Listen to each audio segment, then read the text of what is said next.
Welcome to the MS&Me Radio Network. The broadcast shows are for informational and entertainment purposes only. They are not designed to provide listeners with specific personal, medical, or counseling advice. Individuals with a medical issue should always consult their healthcare provider. MS&Me is not responsible for content of individual shows. The views expressed by show hosts or their guests are their own. Enjoy the show. Hi, this is Dawn Melanie. I'm so pleased that you're joining me today for my latest episode of Managing Self. Today is March 11th, today is March 12th, and it's another day I'm celebrating. The entire month of March is MS Awareness Month, so I'm celebrating that, as well as yesterday, March 11th, was the official diagnosis, the official anniversary of my receiving my diagnosis of multiple sclerosis, which was on March 11th, 1998. Long story short, I emphatically use the word celebrate, that is, celebrate the date of my diagnosis, because, in my opinion, the hood was taken off of the invisible monster, the MS monster, the thief with no face. It was like making a positive ID at the lineup of a police station. Guys turn around, turn to the left, or turn to the right, what have you. And say, yep, that's it. Yes, officer, that's the one who stole my precious valuables. No, not diamonds, not gold, not even cold cash, but that's the perpetrator who stole my things. Literally snatched my vision, my hearing, my walking ability, and my best narrator, like speaking voice. That's him. I say my best narrator, like speaking voice, because today I don't think my speaking voice is quite as clear as it was before MS symptoms onset. So I think that's something that was also stolen from me. I don't stutter as much, but I know the inflections aren't as succinct as I would, as I'm used to, my former normal. Anyway, if I was asked today to identify MS in a current lineup, I'd give all the 411 on it. Why not? MS, multiple sclerosis, still has me shaking to this day. Shaking. So, I'd tell it. I still have the tension tremors. Like when I try to use my hand to pick things up, the intention tremors, they occur at the most inopportune moments. When I'm cutting something like steak, or worse, when I'm holding onto a glass that's full, or some other glass dish. It's like, oh my gosh. It's almost the intention tremors when I'm around, let's see, in the kitchen, is almost as disheartening as the MS shaky leg. Literally my leg just starts to shake. Some people also say it's spaghetti legs. That's me at times. But the old MS thief, he took all that stuff from me, and he or she, I'll use gender neutral. It took that away from me. So I know it sounds spooky, but it is. So thank you for entering my world, my reality. It's unlike anyone else's. It takes various shapes at different times, but you'll soon understand. You'll see that my whole far exceeds the sum of my parts. I give you a warning. I'll give you a warning now. After exploring my surface, please refrain from pulling out prematurely with a sense of false content. If you want more, you'll get more. It's your choice. It's your decision. I want to bring you in, but I want you to decide how deep you want to be in. It's your choice. It's your decision. I may not be your cup of tea, but but I can sweeten your cup of coffee. I have a lot to offer. My pictures and the stories behind them. Behind my smile, it all reflects the facets that I am, made of many facets. I am simply a precious jewel, in my opinion. In my opinion, my beauty is the epitome of femininity and of strength. Two characteristics overshadowed by my mental determination and willpower. See, I'll share with you my continued fitness career. Even now, successfully managing multiple sclerosis, managing myself for the past 20 years and counting. Cooking, eating, my way to a healthy life. Disability? What disability? But you look so good. Yes, I do. And since I made you look, probably more than once, more than twice, I'll say that I have your attention.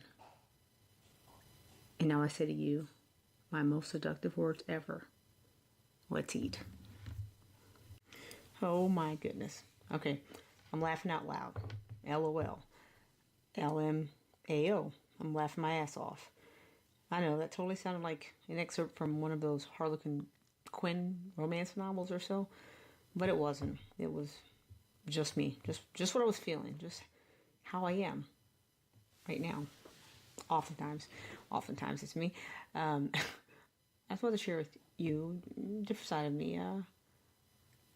I have considered, but I've never put a status, especially accompanied by a picture of hashtag my sexy, MS my sexy. Even though I think I've seen it, I think it's kind of cute when people post things like that. One that I think is kind of cute is a hashtag too sexy for MS. Like I'm too sexy for MS. I can't bring myself to post that because, I am sexy. I do have MS, but I think I post something more like I'm sexy with MS. But I get it. I do get it. I understand. First of all, beauty's in the eye of the beholder. I'm sure you all heard that before. And your truth, your reality, it's not even real. It's your truth is based upon your views, which are based upon your beliefs and your values. So regardless if I think he or she is sexy, that's irrelevant. What's important, I believe, is that people, especially as people with MS or whatever. First of all, everybody's going through something. We don't know what everybody's going through, but everybody's going through something. But I see posts like that, and I know I can relate because oftentimes I think it's uplifting the spirit of the person posting because those folks are battling daily. They're battling, going to war against the unpredictable chaos brought on by multiple sclerosis, chronic debilitating disease. So I get it. It makes them feel good. They feel normal. A normal sexy. And I know that if I post, I know I'm just like, oh, well, I'm proud of who I am and what I do. And, it's hard work, especially having MS to be able to stay in good physical shape. But my goal is more so, like I said, the uplifting of not myself, but also of others, because so many times so many people will need encouragement and may feel alone. And with MS, it's really, it can be, let's say it turn your role upside down. So I understand that, and so that's just a way that I reach out. I say it's my public service announcement or my public service to reach out and help others to know that they too can be and just feel. They're, like I said, no one should define how sexy you are, how good you are, anything. But to have that self pride or sense of self. Let's say sense of self. It's so important, and I'm all for that. As far as promoting that.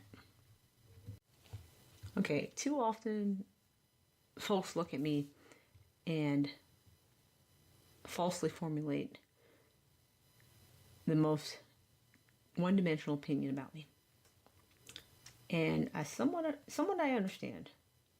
Because yes, at times I do look good. At times, not all the time. And yes, I am a personal trainer. Certified personal trainer. But that actually started as a hobby. When I started competing in figure competitions in 2002, no trainer really seemed to give a rat's ass about my physical limitations, and or understanding me refusing to plow through his or her said workout because, well, I feared that would jeopardize my health. Mainly, I knew harder workouts, or, well, I know that if I went ahead and did some of these workouts and working my right leg with too much weight for too long, or basically overworking it, would inevitably lead to the MS shaky leg, the intentional tremor. So I was like, I can't do this, 3 more? No, I have no more. And I was like, okay, there's got to be a better way. So yeah, I'm a personal trainer, certified. And I was my first client, and I help people actually with MS today. Part of the group, the MS fitness gym. Excuse me 1 second. And it's funny, I'm working out with a couple of ladies now. And, well, talk about being able to relate to somebody. I noticed her walking on the treadmill. And I noticed at her gait. I said, wait a minute, it's your right side, your weaker side. She's like, yeah. I said, how about that? And she showed me her foot. She walked slowly. I said, oh my gosh, my foot does the exact same thing as far as the drop foot, or where your foot kind of turns a little out or overpronates to the right because of, that residual from drop foot. I have the exact same thing. Went to physical therapist twice, 2010 and again in 2018. So, I'm very familiar with it. So, that's something that, I'm helping her with. She's lost some weight. She's feeling better about herself. And, that's my take on the whole fitness thing. One thing I'm always promoting is, I call my pillars of, what I use to successfully manage my multiple sclerosis, and fitness is a very big part of that. So we all are different. Snowflake disease, we experience things differently, and we have different routes or roads that we take. So, but one thing's for sure is that we all need the encouragement, and it's important for me to pay it forward and to help out when I can, because I've had my bad days, and I've been so appreciative of when people have reached out to me to even just like a call to check on me and see how I'm doing. So I encourage you all listening today to do the same thing, if it's no more than a simple text message or a quick phone call. So now you see, in my opinion, we're all in the same boat. We're all fighting to keep something. To keep something, not to relinquish it to the MS monster. Not without a good fight. Not at all. So, earlier I started out with somewhat steamy, sultry, suggestive language to do what oftentimes has been proven by the oldest profession in the world, according to literary great Rudyard Kipling. Basically get your attention. And I'd say it works the same way today as it has back in the 19th century. It works the same today as the 21st century. But my practice, or my sales pitch, my fishing, whatever you want to call it, mine was in line with what I believe the oldest profession of the land. That is selling. I believe selling is the oldest profession in the world because in the beginning, the serpent sold Eve the apple, sold it to her. Selling, that's the oldest profession in the world. Adam and Eve is where it all started. The creation of man, creation of woman. That was the original combination or permutation. Like, I don't know, like when I was diagnosed, there was 3 drugs. It was like A, B, or C. You know, real simple, right? That's all you had to choose from. That was real simple. Things are as simple as they were back then. We got a lot more possibilities, combinations, permutations that we could choose from. And fortunately and unfortunately, the paradigm, I guess, is that with so many choices, it makes things difficult and causes complications for us. Yeah. The more choices we have, the more complicated our lives have been. Anyway, we've come a long way since only 3 drugs were available for multiple sclerosis disease-modifying therapy, A, B, and C. That was when I was diagnosed back in '99. Now that I think there's over 20, who knows? We've also come a long way since I guess I want to say the first relationship between Adam and Eve. We have so many choices, there's so many combinations and permutations now. There's a lot of choices out there. Things can get complicated, but I think it's important to understand. You know, I do understand that dating with MS, like having a relationship with multiple sclerosis, it can be difficult because there's things that someone without MS may not understand fully. Well, they'll never understand it fully unless you experience it or have it. But I think it's kind of weird, or not weird, but it's different to say, hey, that's my new norm. It's kind of, I don't know the word I want to say, but it's kind of interesting to say that to someone. And I've never been on the receiving end as far as hearing it from a potential partner. This is my new norm. I have MS. So either way, it's going to be an issue, whether you want to admit it or not. There's going to be times where the other person really don't get it. Again, unless they walk in your shoes, they're not going to get everything. My story, or how I manage myself regarding relationships, that's easy. Super easy. Be honest. Be honest from the jump, from the get-go, from the start. The boyfriend that I had at age 21, it was after I graduated undergrad. He was with me before I was diagnosed. I was diagnosed when I was 25 years old or so. Yeah, 25, 26. He vowed to never leave my side. He was like, we got to figure out what's going on with you. So he definitely saw my plenty of downs. I want to say ups and downs, but plenty of the downs.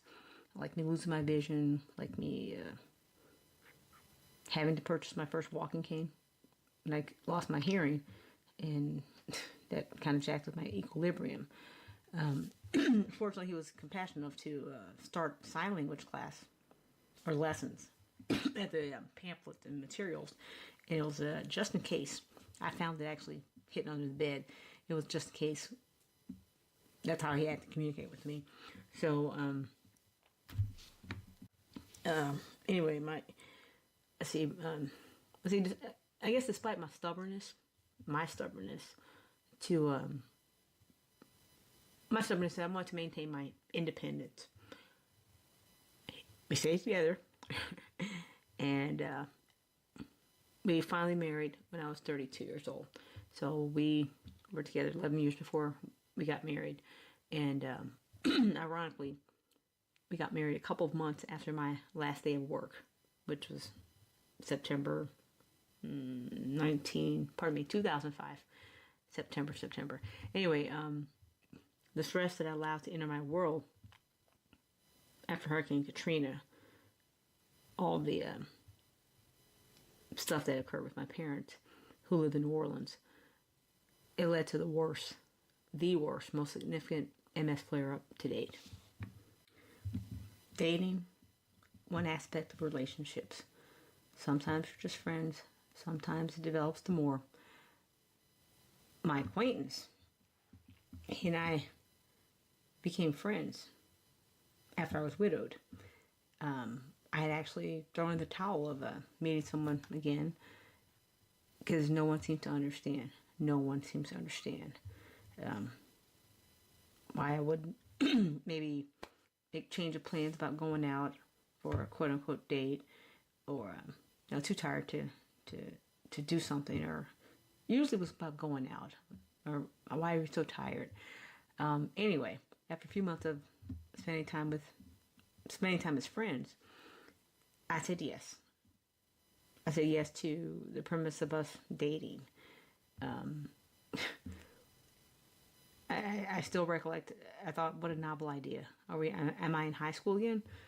Oh my! It's just like. I actually thought, wow, this is just like the song of my late husband and I, taking a chance on love. Dating is all about taking a chance on getting to know someone. Everyone has something that he or she fears that the other person may not like, but that should not stop you from dating if you're ready to date, especially in the beginning, because you only live once. After about 7 to 10, on an average, 7 or 10 dates,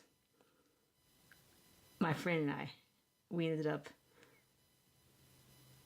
ended up literally asleep on his chest while watching TV, on his shoulder.